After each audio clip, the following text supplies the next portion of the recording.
I mean, it's supposed to be a silent, independent do now. I had told them that those were the rules, but they weren't disrupting anyone else. And, you know, if I made a big deal about it, I knew that they were going to shut down. So, you know, plus could have been talking about the material, so I just decided to let it go. If you're a rookie teacher, you probably know what this decision-making process sounds like in your own head. In our last video, we covered some reasons why teachers are inconsistent. Either A, they might not see the problem, or B, they're afraid to confront it.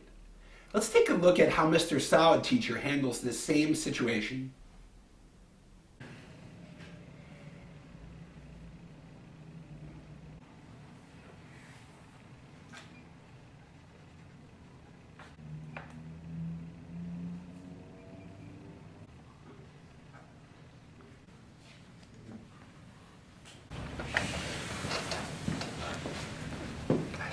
That's an American. I need you silent during the do now.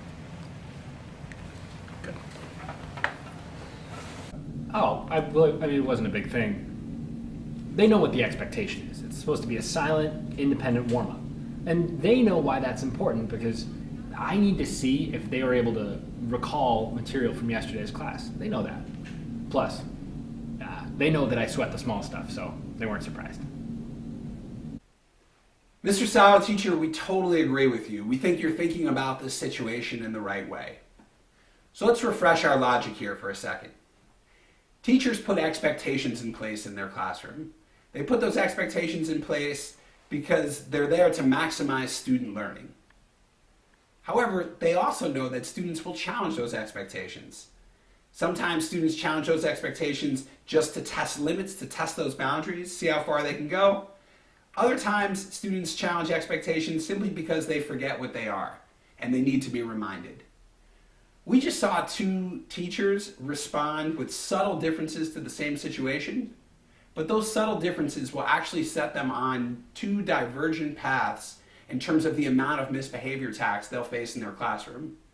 Mr. Solid Teacher, if he continues to respond to situations like that consistently, we think he's going to have much less misbehavior attacks in his classroom than Miss McRookie Teacher and the way she was thinking about that same situation. So you might be on the other side of this screen right now, rookie teacher, saying, oh darn, I've been inconsistent. I look like Miss McRookie. Does that mean that I'm destined to have a year of tons of misbehavior attacks? Well, fear not. It doesn't have to be that way. So we here in Boston in the Match Teacher Residency Program, we spend a lot of time trying to get our rookie teachers to think about this the right way from the beginning, to be consistent from day one. But we also have a project coaching teachers down in the great city of New Orleans. And lots of those teachers we're working with have gotten off to a difficult start with classroom management. And we work with them on resetting their expectations and becoming more consistent with their classroom management. So we decided to send our trusty TA, Ross, down to New Orleans to learn from a couple of these teachers. Ross, ready for a road trip? Woo! Go to New Orleans. Ross, taking the camera? Woo! Taking the camera.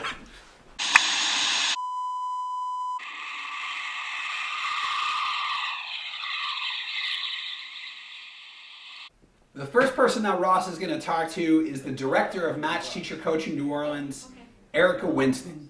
Hi, I'm Erica. Sorry, don't do that. Oh, you waved at me! Hi, I'm Erica, Director of Match Teacher Coaching New Orleans.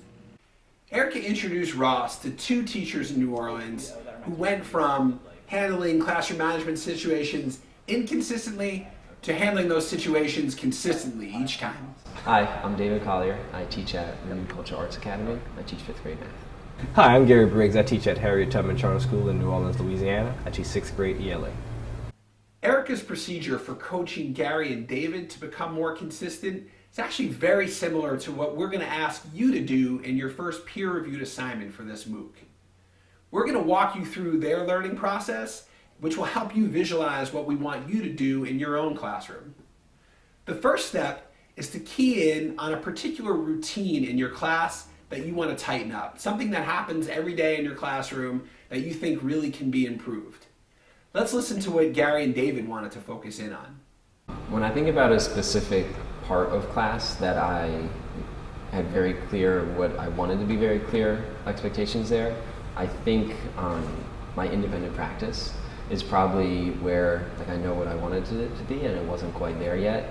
It was primarily independent practice time. This was the time where I wanted kids to be in a space where they were focused and engaged in the work that that they were doing, and it just didn't go well my first year. Okay, so both of these teachers focused in on tightening up their independent practice. That's the time in class when students are asked to work on their own, to do some heavy thinking on their own, usually quietly. And that's really important. You probably want that almost every single day in your classroom. So that's absolutely something that you want to fix and make sure that you get right. So step number 2 is you need to have a vision for what excellence looks like in that routine. So in this case, we want to know, what does the optimal independent practice look like? I wanted to be a focused classroom where if it was solo independent practice work, students were working on their own work, eyes on their own paper, noise level 0, and sort of that urgency of doing one question, checking your work, going to the next, doing one question, checking your work, going to the next. I think I had a clear vision of what I wanted my classroom to be, but I just really just didn't have the skills to get there, or the knowledge, or maybe even the belief that some students could get there. And I think independent practice time is a time where kids are focused, they're silent, they're engaged in the work, and I'm circulating, walking around, making sure they're on task. All right, so it's clearly important to have that vision, but having the vision is not enough. You need some way of communicating that vision concretely to your students. That brings us to step number 3, the big rollout. How do you explain your expectations to your students? If you do a good job with that, if you really make your expectations clear to students, it has 2 benefits. Number 1, you're setting them up for success. They know what excellence looks like. And number 2, you become more mindful of what you want to see, and that helps put your PIBO on alert for any behaviors that are not aligned with that vision. Erica really had to work with Gary to help him make those expectations really concrete and explicit and understandable for his students. Of course, what do you mean what I want my kids? I want them to listen to me when I'm up talking. Well, tell them that. Right? Do you want them writing stuff down too? Tell them that. Do you want them to raise their hand and participate? Tell them that. That's okay too. You can tell them that. And I think that it just never dawned on him that all of the little tiny things we take for granted in learning that kids need to be taught how to do. I didn't front load expectations. I found myself stating expectation once the students were not following what I knew, what I wanted them to do in my head. So I had it up here, right? But it wasn't coming out of my mouth. It wasn't registering from brain to mouth and to the students. This is easier said than done. There's actually a lot of nuance involved in taking your expectations and really breaking them down and communicating them in a way that's really clear to your students. So much nuance, in fact, that we have an entire reading just on this topic. So we're going to ask that you do that reading and pay close attention. In fact, there's a quiz on it because we think it's that important. So when you're done with this video, make sure you jump onto our required readings page, read that carefully, and take a quiz when you're done. Step 4 actually has 2 parts. Let's start with the first part. We'll call it 4A. And that is proactively reminding students of your expectations, reinforcing your expectations. Basically, what you want to do is narrate the positive behaviors that you are seeing in the classroom that are meeting your expectations. And what it does, it's a way to repeat the directions, but also give kids credit who are readily meeting your expectations and calling them out. It's not enough to just communicate them one time to your students. Even if you do it concretely, you have to find opportunities to let them know that you notice when they are following those expectations. That really helps them sink in, which is particularly important if these are new expectations or ones that you haven't enforced consistently in the past. Doug Lemov has a technique that helps teachers do this, which he calls positive narration. You're going to watch a video that shows this technique in action. Did you notice how after the teacher gave directions, he was noticing the specific actions that students were taking that were aligned with his expectations? Well, that was a great way to reinforce the behaviors he wanted to see. It really helped his students internalize what they were supposed to do after getting a direction. That takes us now to 4B, reacting when students don't meet your expectations and reacting with consequences. This is really challenging. This is when your consistency is going to be put to the test.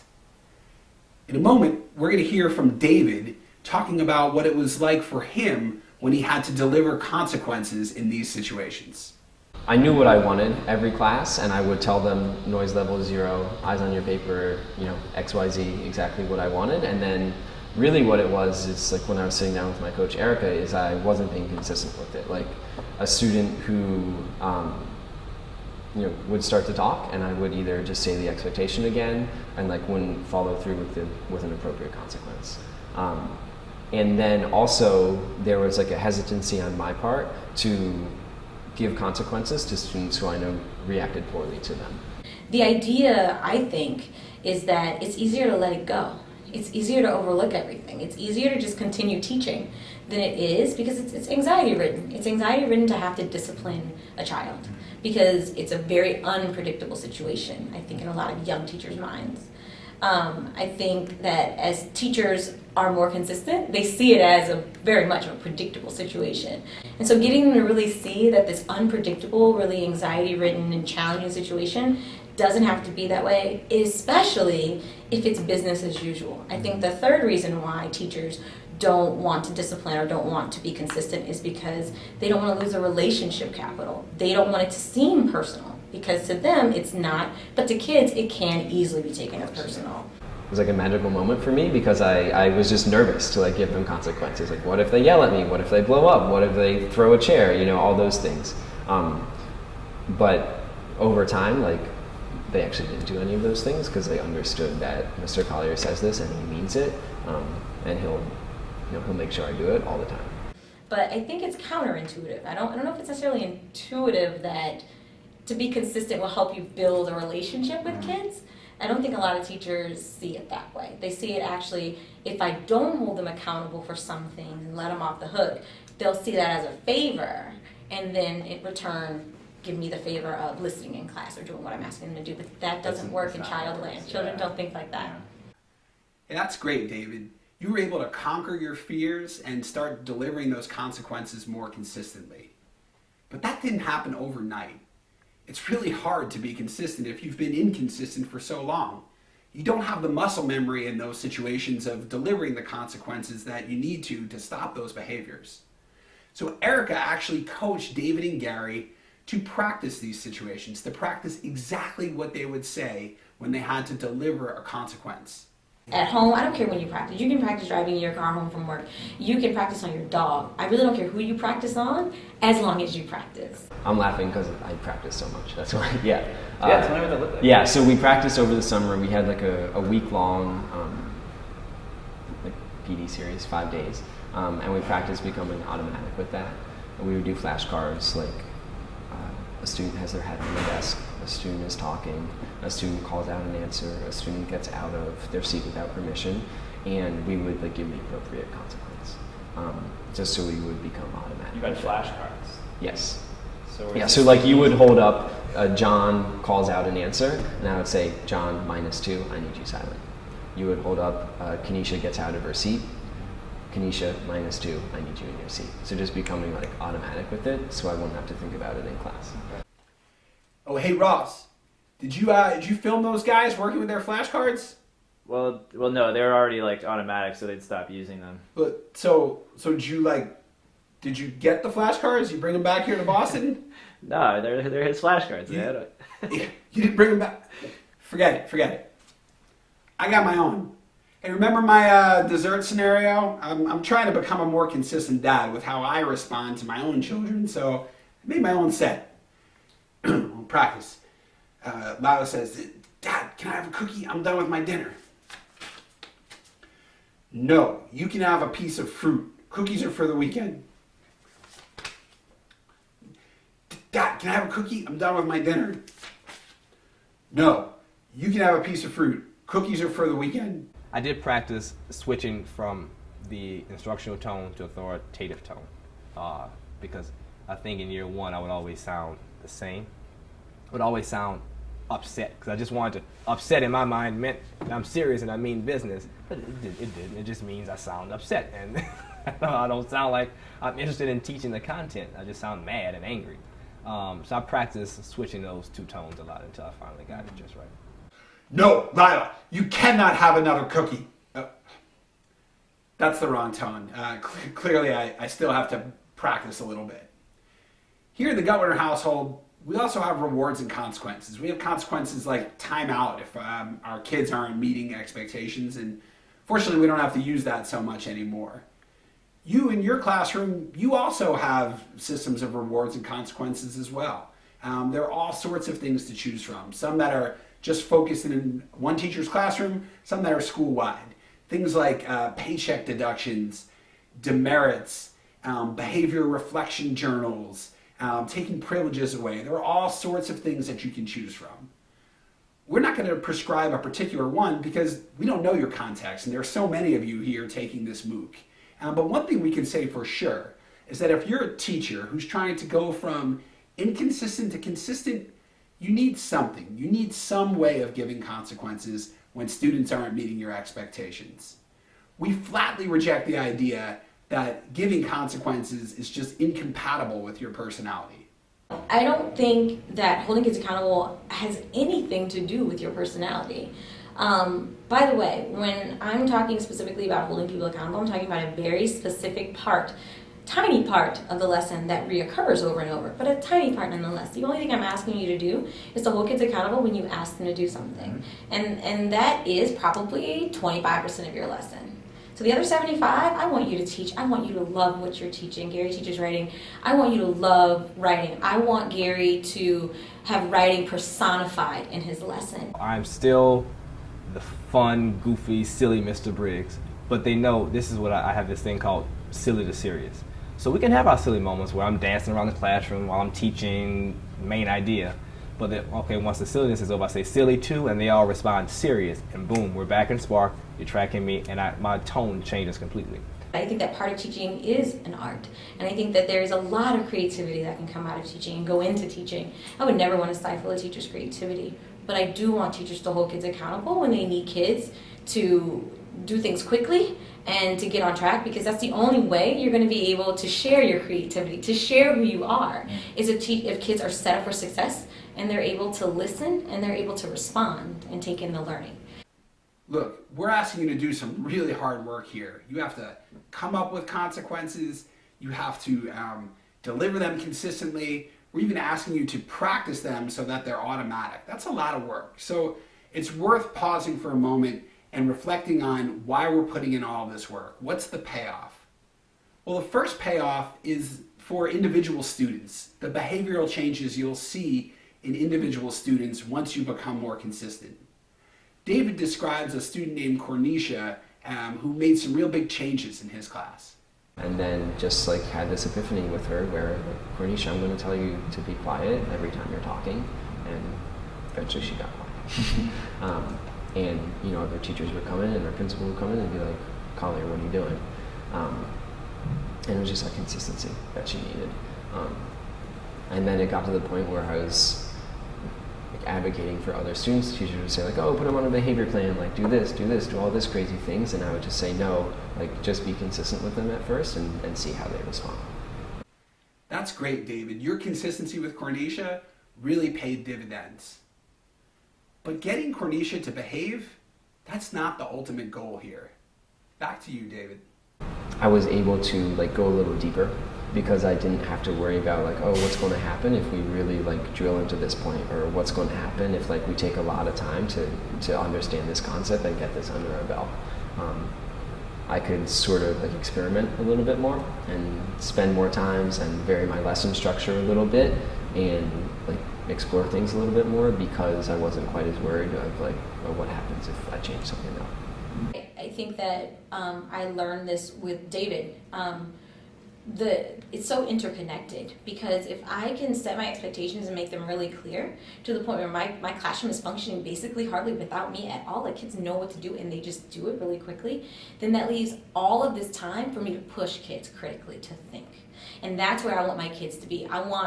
And David truly wanted all of his kids to walk out of his room as critical thinkers. Like that is the holy grail of teaching. If I can teach you how to, write, that's one thing. But if I can teach you to think critically about writing, that's a whole other ballgame. Like, I am equipping you for life. And I think that that's where the defining line is. Can I get my classroom to a point that it runs like a well-oiled machine so that all only thing I'm thinking about as a teacher every day is like, what did you just say to me? And how can I get everybody involved in this conversation? And how do I push everyone where they are and get them where they are and then bring them up to the level where they need to be? And some, get kids to push other kids. Get kids to now think and evaluate and synthesize things in ways that they've never done it before. Like, that's the epitome of teaching. There it is. We may as well have been scanning David's brain this entire time because he just perfectly illustrated what it means to have a consistent automatic PIBO and how that could allow you to transfer more of your bandwidth to your performance cortex and your navigation lobe. Remember, that's where all the good stuff happens, all the stuff that really matters in teaching. The questions you ask, how you respond to students, the way you're able to attend to learning differences. That automatic and consistent PIBO for David really freed up those other parts of the brain. So let's pause right now and have a quick check for understanding about Ross's trip to New Orleans. Okay, you've seen this in action. Now it's time for you to plan your own 5-step consistency and automaticity turnaround.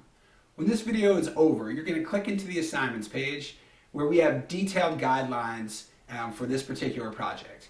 It's also your first peer assessment, and we'll explain to you the particular protocol and timeline for making sure that you give your peers good feedback using a rubric that we'll provide. Remember, part of your grade for this assignment is you putting in some time to assess a handful of your peers' projects as well. If you have any questions, we'll have a thread on our discussion page where we'll do a little bit of question and answer, and you can also get some additional support from your peers there as well. This is our first window into your classroom, so we're really excited to read your consistency and automaticity turnarounds. Can't wait to read that work.